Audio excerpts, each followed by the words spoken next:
What's up, everybody, and welcome to another episode of No Client Agent Privilege, aka No Cap Podcast. Your boy Evan, your boy Will. We are back for another episode. All the free agent hype is going on right now. There's so many moves being made. I don't know if this is one of the busiest free agent market frenzies I've ever seen, at least in my lifetime. But there has been some crazy roster moves, some decent roster moves, and some moves that I just don't understand. And we'll kind of talk about the biggest one as of right now, besides the Giannis one, like we talked about last episode. But let's just go right into the Jaylen Brown to Philly. I guess Boston I don't get it. I mean, you sent him to a rival per se, in conference. Yeah, you didn't really get much out of it in the sense of like. Finals MVP money, yeah, exactly. So what do I look at the Celtics organization and think, what are y'all doing over there? Like, don't get me wrong, I know y'all still got Tatum and like your roster's okay, but like Jaylen Brown is not just some Joe Schmo 6-man or rotational player. So I don't really know what we're looking at here. So here's the thing, right? And I spoke about this with a couple of my friends earlier today. The truth of the matter is that because the second apron exists, yes, and the luxury tax is different, and you as the agent know this better than anybody, right? It's right. The two things. First one is that the Celtics were not going to be able to pay both Jaylen Brown and Jason Tatum at the same time, and give them the money that they deserve and that they probably want, being so early in their careers still, I guess, like right at the peak or just peaking or on that come up, which causes the effect of, which is the second thing, that simply put, the Celtics didn't have any leverage in this trade whatsoever. And I think what they got was the absolute best that they could get for him. We were listening to the press conference with Brad Stevens earlier today in the office at work, and Brad Stevens was talking about how some teams weren't even calling back for Jaylen Brown or expressed no interest. And with the report that Portland said that they viewed Jaylen Brown as a negative player in their analytics department, and we know how much that means these days. Yeah. They didn't have any leverage because they knew that the Celtics were going to be faced with a tough decision after this year regardless. So it sucks to send him right down $9.95 to Philadelphia, but to get Paul George back, which is honestly an older version of Jaylen Brown if we really think about it. You could say it that way, sure. Okay. 2 first-rounders, 2 second-rounders. I don't think that you could have asked for much better with the state of the Celtics roster. And Brad Stevens kept using the word optionality in the press conference. And truth be told, it does give them a clear path in the future of who they're going to build around, how they're going to build, and what the team might look like, while also keeping their younger pieces. They wanted to keep Hugo Gonzalez, so they kept him. They wanted to keep, I guess it was Peyton Pritchard they still want to keep, Hauser.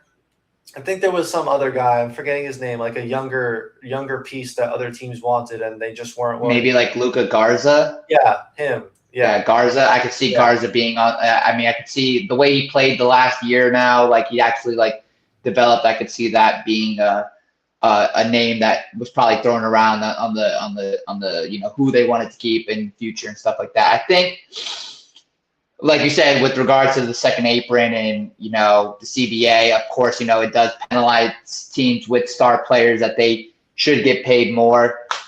So the calculations towards that cap space is just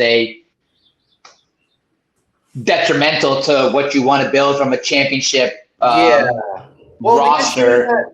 Nobody, it's not very common. Nobody's going to be a Jalen Brunson.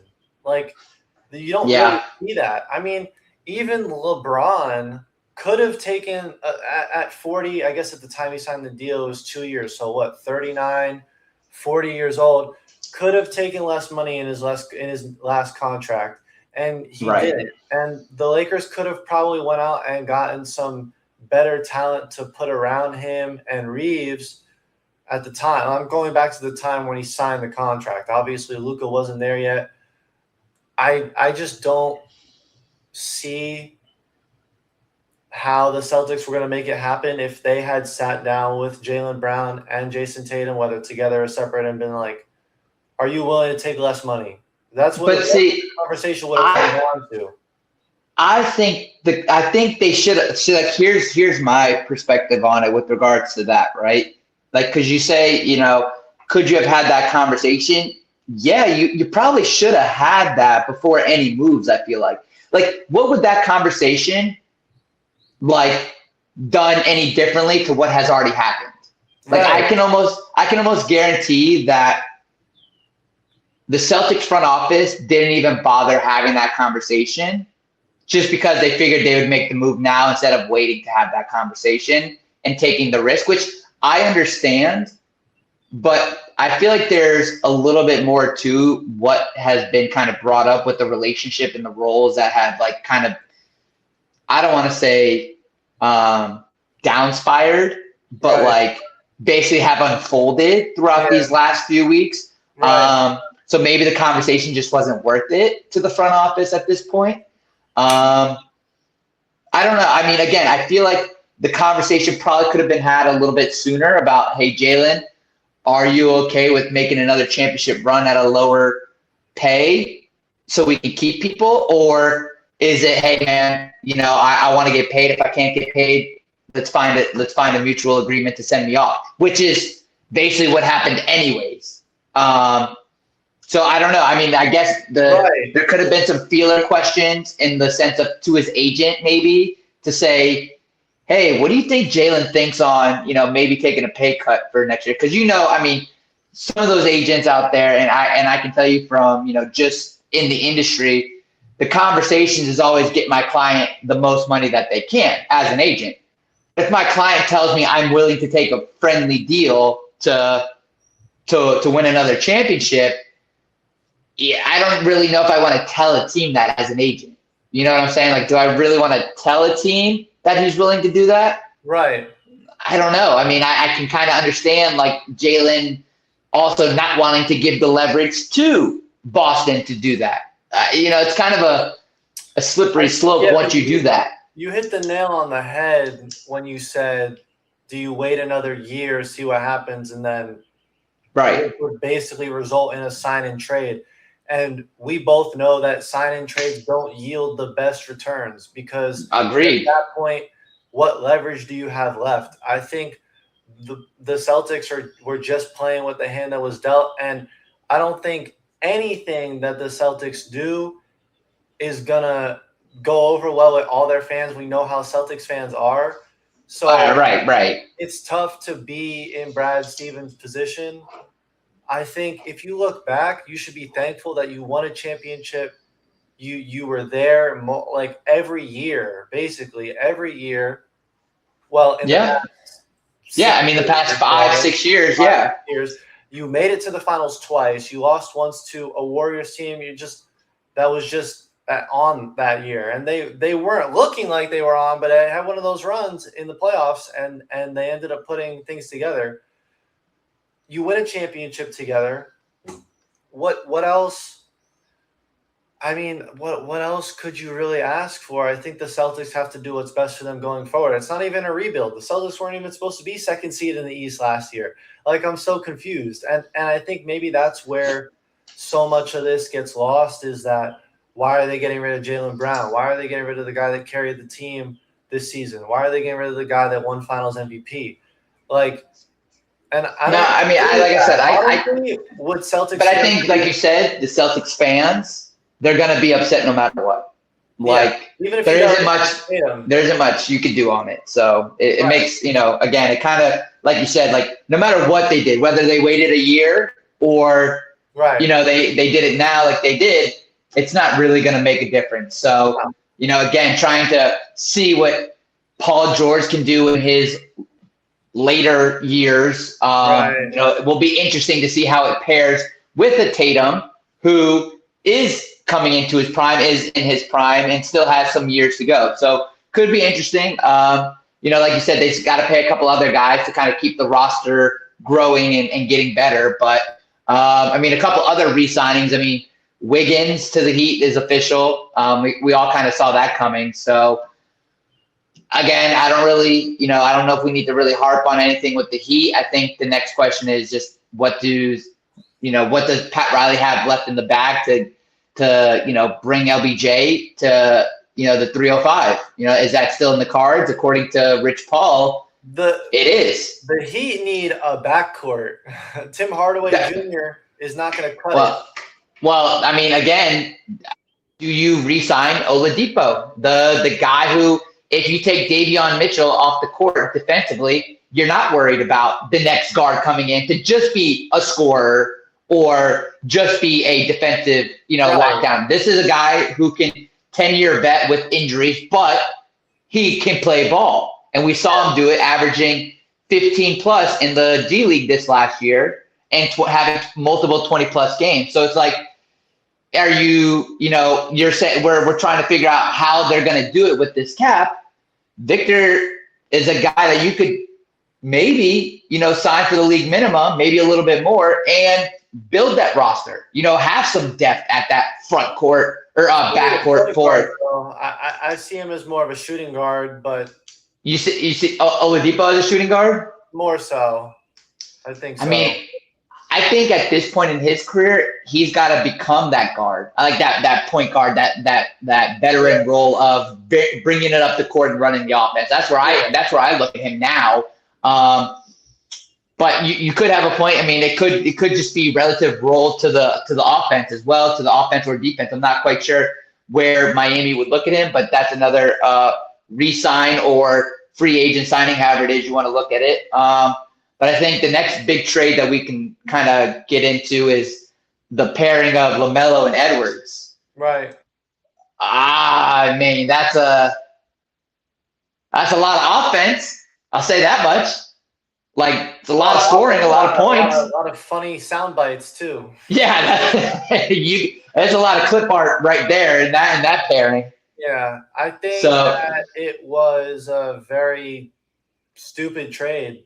Sorry. Really? I don't see how getting rid of Naz Reid, which was literally one of the cornerstones of the offense and the defense. I don't see how that really translates into success when you get two guys that more or less do the same thing, need the ball in their hands.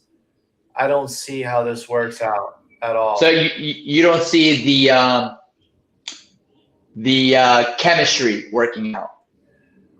I think that they could get along well. I think that they could. No. I know get along, but I'm saying chemistry on the court. Oh, just purely on the court, two players inserted into a lineup? No, I don't. So, but what are your thoughts like Klay Thompson and Steph? You don't think you could pair them like that? Well, Klay is a shooting guard, and Steph. Right, that's what I'm saying. You let Lamelo go to 2, and you let Edwards stay at the point or go down to the point. I guess as it stands right now, I'm not a fan because LaMelo, I've never seen him do that. Like even with the Hornets, you've seen the circus shots and the crazy shots that he makes. He makes right, and you see the energy that he brings. But that's main man point guard energy, point guard play. That's okay. That was LaMelo's show, and in Minnesota, it's Anthony Edwards' show. I don't think that they're selfish people. I don't think that they're selfish players. But you're taking two people that have the ball in their hands almost every possession they're on the court in some capacity and influence their team, and now you're bringing them together. I don't know. It's the same thing, the same gripe that I have with LeBron James, honestly, who's been able to do a better job of taking a back seat in the more recent years of his career and playing off the ball. But LaMelo and Anthony Edwards just play on the ball too much, unless there's some sort of statistic that I'm missing, which I'm sure there is because I don't work in the front office of an NBA team. So I'm sure that they do way more homework before they okay a trade. But at the same time, I just putting both of them on the floor at the same time, like, I don't know. I mean, I kind of look at it like kind of like what you said, the circus shots and all that stuff. It was because it was Lamelo's show. I think it was also a young Lamelo. I think being maybe with somebody who he doesn't have to create as much with regards to, he had to create so much being on a not so offensively heavy Charlotte Hornets versus now having a pairing of an Anthony Edwards that can slash and score and help on the offense. I think maybe that could, I don't want to say chill him out by any means, but like could create a different sense of offense for his mind. Like not to say immaturity or maturity, but like help him grow in an NBA offense that doesn't revolve around him. Yes. So we'll see how it goes. I mean, again, we truly don't know until those first, like, I would say 20 plus games have kind of concluded. That first quarter of the season, we're not going to really know if it's a good pairing or not. I wouldn't even know if, I would say midway through the season, we're getting to that point of, is this really working? Like, we might have to take the whole season to see if this actually worked or not. Because, Minnesota still has some growth to do anyways. Right. But on the side of the Hornets, they're going to look all brand new. You add Naz Reid from the Wolves, and then you get Royce O'Neal and Grayson Allen coming over in exchange for Miles Bridges, who joins the Suns, who are developing what I see a very grit and grind of the Memphis Grizzlies in the late 2010s. I think that the Suns definitely have a good roster to look forward to. Dylan Brooks is a great player, even though I hate him. Sorry, I don't like the anthem. He's a great player. And then the scoring of Devin Booker, I hope that he doesn't look all season like what he looked like against the Thunder in that second round. No, first round. I'm so sorry. First round. Yeah. So the Hornets, though, I think are ready to play more team-oriented basketball. And that just, sorry, not to shade Lamelo, but I think that's kind of what they were lacking. And I think adding Grayson Allen stretching the floor and then Naz Reid, who's just going to have a heightened role now that he's not sixth man. He's probably going to be in the starting lineup. So, I mean, obviously Naz Reid was in and out of the starting lineup for the Wolves, but right. I mean, we can continue on speaking of so many roster changes and so many teams that are going to look brand new.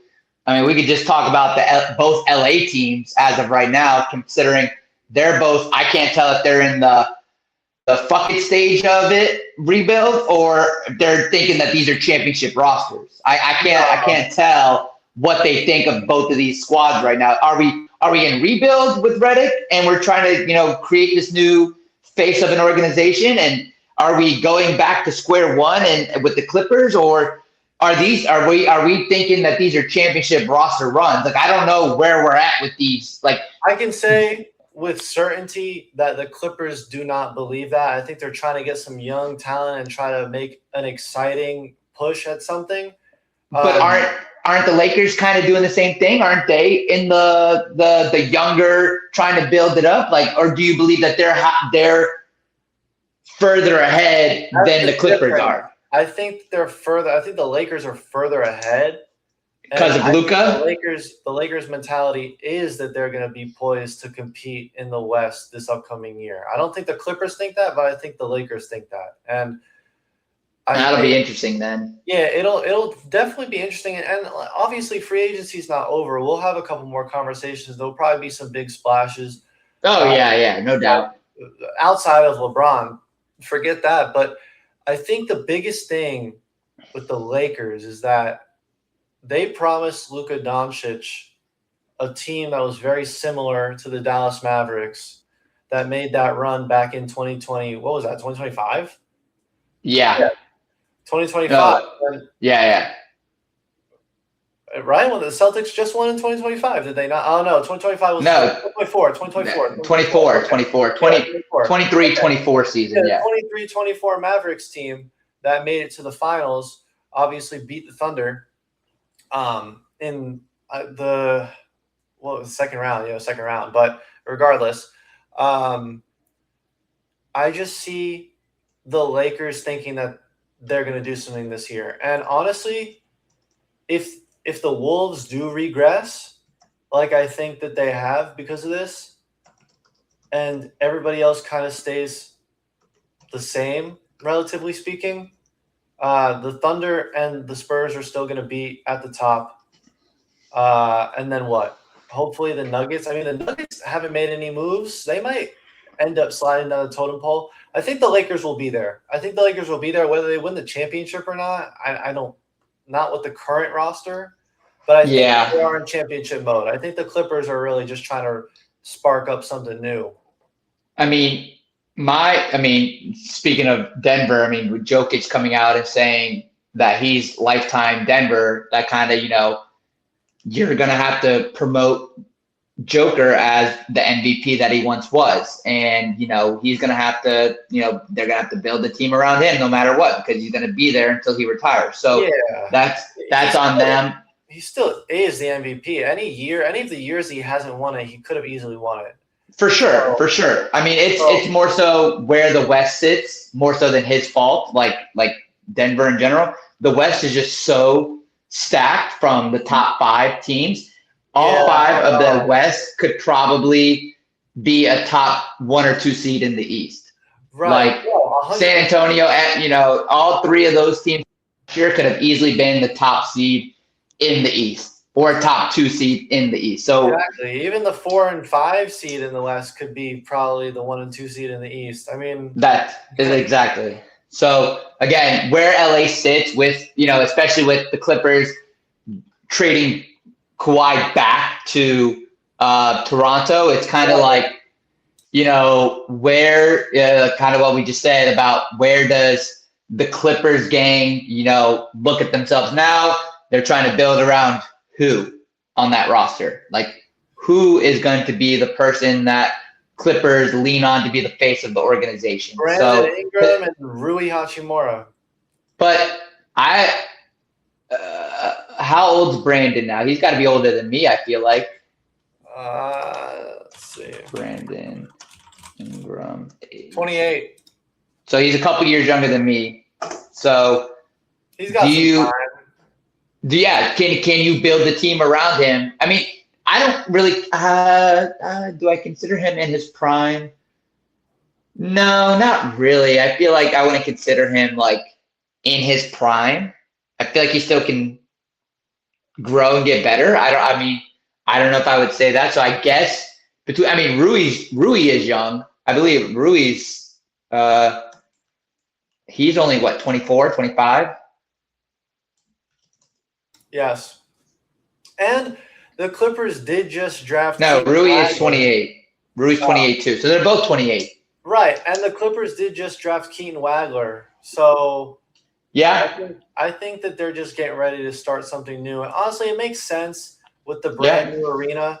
Like, why not just usher in a new whole new era in LA and take your losses? The Paul George trade that will probably haunt them forever.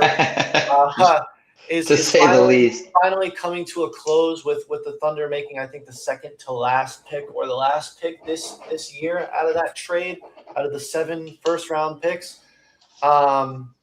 So I think the Clippers should be on the uptick here in the coming years. If not this year, you never know. But is there anything else that you feel like is worthwhile as we have a couple minutes left here? I mean, Detroit got a lot better. Detroit will be interesting again. I mean, I'm trying to figure out what is it that they're going to be.